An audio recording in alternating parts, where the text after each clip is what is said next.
Kick is like an insane asylum. It's the place that Twitch sends all their undesirables. Most of the streamers on Kick are banned from Twitch or other platforms. That's why they're on Kick. Sometimes they get banned for being a little bit too edgy, and then sometimes they should be on a permanent watch list. But having this much bad press can't be good for a company. And Kick seemingly doesn't care, and that's why they're gonna go under. But today's video sponsor isn't going under. Are you tired of your boring browser? Oh, what is that? Disgusting!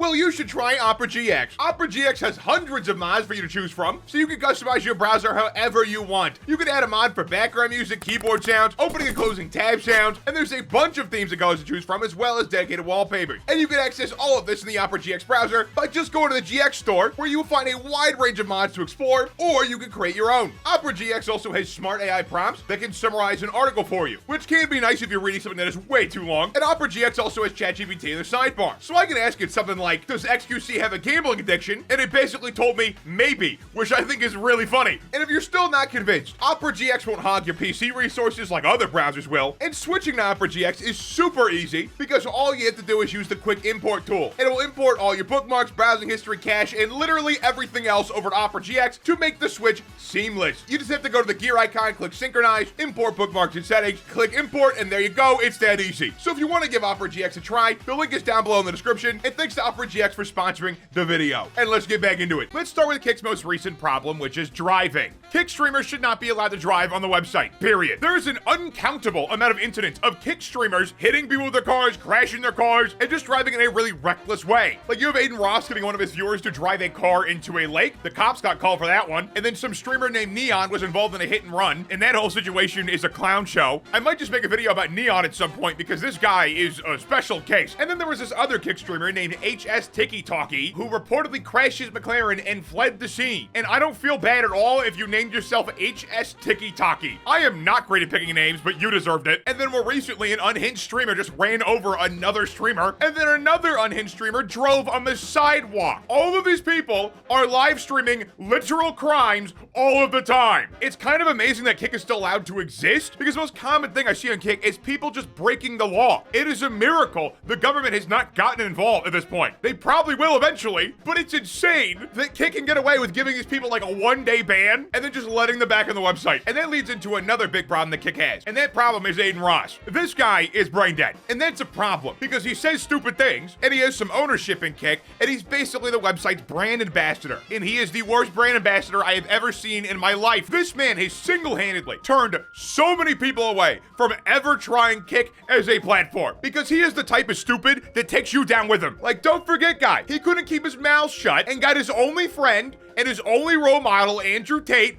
arrested. It's like the only thing you have to not do. Aiden Ross is just a terrible face for the website, and he drives everyone away. And then he attracts all the people who do things like driving on the sidewalk. Aiden Ross is not going to attract the kind of people that Kick would need to become a mainstay platform. Because if we look at more recent streamer articles from Kick, we find a lot more terrible things. A Kick streamer named Natalie Reynolds bet somebody $20 if they jumped in the water, but apparently the person who was dared to jump in the water couldn't swim. And that's not really the bad part. The bad part is the fact that when they learned they couldn't swim, they just walked off, got in a car, and left. And as they leave, a fire truck literally passes them, supposedly on the way to help the drowning person that they just left in the lake. Now, I'm not gonna sit here and say this is all Natalie's fault, because it's not. If you can't swim, don't accept a bet for $20 to jump in the water. That is so unbelievably stupid. Now, if the bet was like a lot more money, I could see why someone would jump in the water even if they can't swim. But jumping in the water for $20 when you can't swim,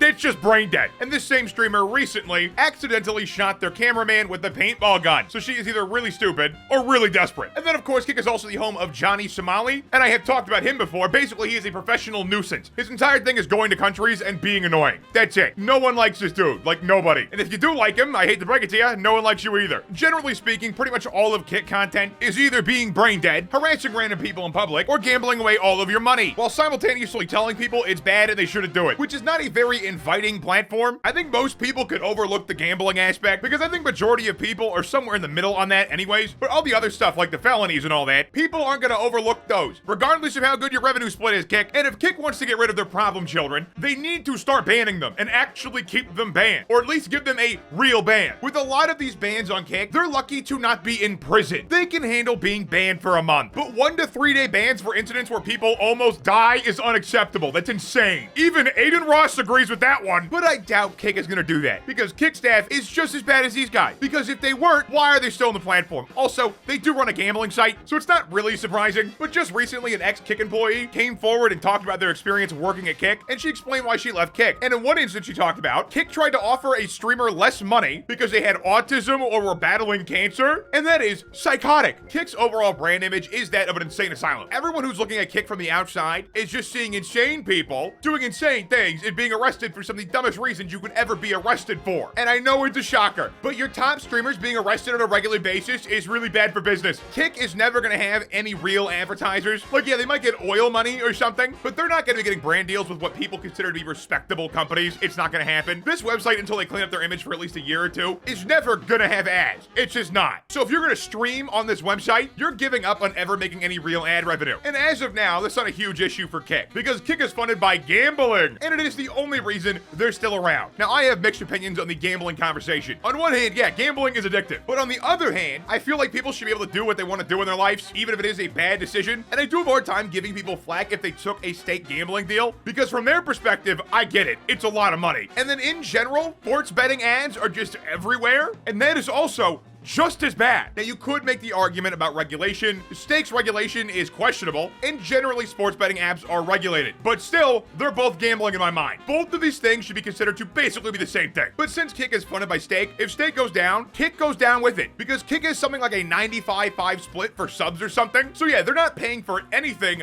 with Kick money. It's all coming from Stake. So if Stake goes down, Kick goes down within a month. And as I said, Stake's legality is questionable. Stake being pulled from the internet is not that crazy. It could easily happen. So if Kick can't manage to make themselves respectable before Stake possibly gets banned, yeah, this website's going under. And to add insult to injury, Twitch has been cleaning up their act. I've seen a lot less really dumb bans recently. The 70-30 split now is way more obtainable. It still needs work, but it's better. And the only bad thing that Twitch did recently was raise their sub cost, which kind of sucks. But at the same time, it really does just match inflation. So it's not like they're just price gouging. And for what I can tell, pretty much every Kick streamer wants to get off Kick and get back onto Twitch. When Aiden Ross is begging Twitch to unban him, it doesn't look good for Kick. He owns part of the company, and he's begging Twitch to let him back on. How is that a good sign? And XQC's $100 million deal with Kick doesn't even make him exclusive to Kick. Now, I don't know his exact deal. I would assume he has to stream on Kick a certain amount of time, but XQC was probably gonna do that anyways because he really likes gambling, like a lot, and Twitch doesn't allow it. So Kick kind of gave XQC $100 million for nothing because he was gonna stream on Kick